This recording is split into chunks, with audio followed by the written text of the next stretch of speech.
subsidência que aconteceu no bairro do Mutange, uma das consequências foi a interrupção do trânsito, do tráfego e da passagem do VLT naquele tramo, né? Então, o que é que aconteceu? A gente, quando começou toda essa história, a gente percorria esse trecho que vai da estação Bom Parto para Bebedouro, a gente percorria ele em 5 minutos. Com o afundamento e com a gente detectou uma das coisas também que nós fizemos foi nós tínhamos um levantamento cadastral da via em 2008. Então, com o surgimento de todo esse problema, a gente fez uma comparação da via hoje com a via que tinha sido cadastrada em 2008. E a gente detectou que no trecho ali em frente ao antigo CSA, mais ou menos, a via tinha sofrido, nos 10 anos, tinha sofrido um recalque de 1,30 m. Né? Isso ficou comprovado pelo levantamento que a gente fez. Como esse recalque ele se deu ao longo de 10 anos e ele era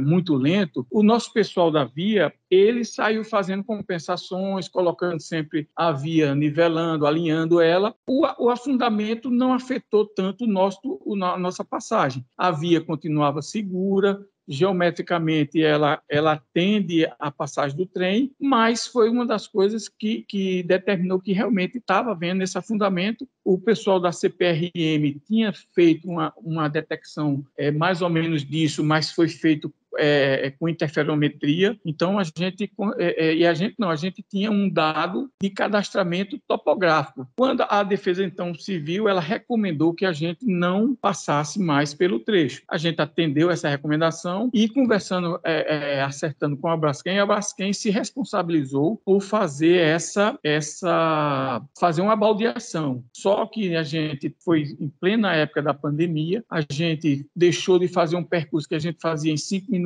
para fazer um percurso de 50 minutos. Né? Então, muita só ficou mesmo usando o nosso VLT quem realmente tinha uma questão financeira que não tinha condições de pagar o transporte de Rio Largo para cá, ele se sujeitava a fazer um transbordo que só nesse trecho ficou 50 minutos a mais. Então, em cima dessa situação, a CBTU juridicamente entrou com um processo contra a Braskem e, quando deu entrada nesse processo, a Braskem chamou para a gente conversar para ver se havia uma forma de compensação, de uma negociação para ver se não ia em frente esse processo. A gente aceitou na época e disse, não, é sempre melhor uma negociação do que uma briga judicial. E começamos a ter reuniões, a gente apresentou alguns cenários, a CBTU, a nossa central, ela disse, olha, não podemos ter cenário onde a gente passe na área de risco, e nem onde passe em áreas ecologicamente sensíveis, né? Então, foi feita análise em cima desses dois aspectos e a gente viu que o que melhor atendia para continuar atendendo a população de Rio Largo, Satuba, era fazer um cenário de passar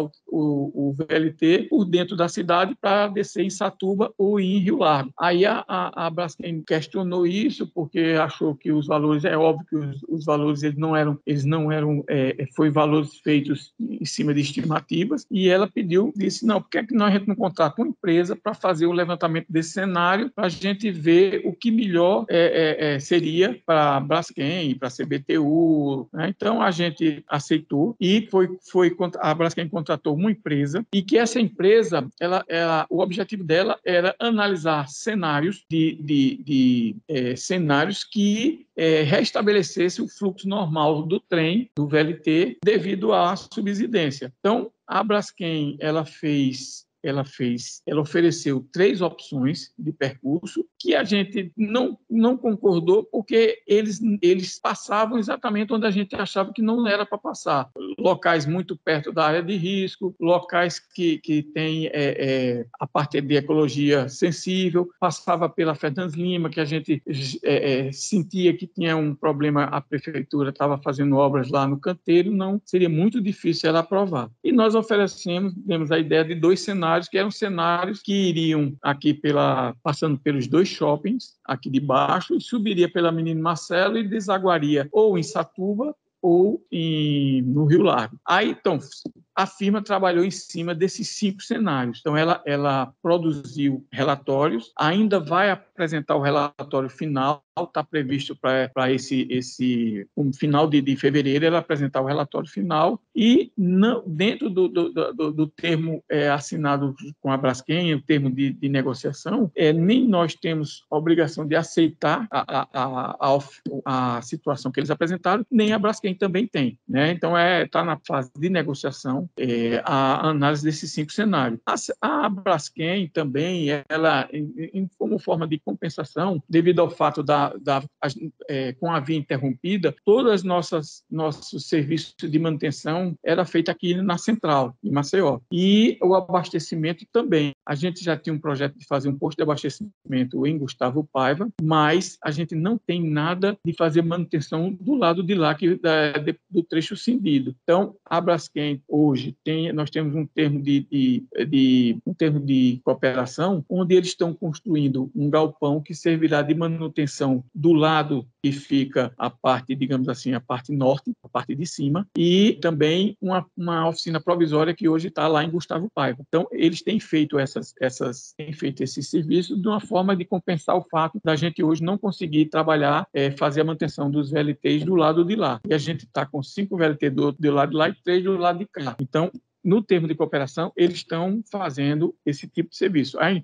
a obra de Satuba, o galpão de manutenção, a previsão é entregar agora em março, final de março, e por enquanto a gente está fazendo também nesse interregno. Houve a questão da enchente, que foi um horror, porque ela cindiu outra vez a linha em Rio Largo e a gente não está conseguindo chegar em Lourenço. Então, a via hoje ela tem 2 trechos cindidos. Tem o trecho lá na rampa de acesso ao centro de Rio Largo e entre a estação de Mutange e Bom Parto. E isso tem trazido muito transtorno para os nossos usuários. A gente não está conseguindo hoje atender plenamente o nosso público-alvo hoje, que seria a população de Rio Largo, de Satuba e de Maceió. Então, o grande problema hoje nosso é esse, que a gente busca, com a oficina e com o transbordo acabando com o problema da rampa, a gente pelo menos só tem um transbordo que seria a do Mutange. Resumidamente,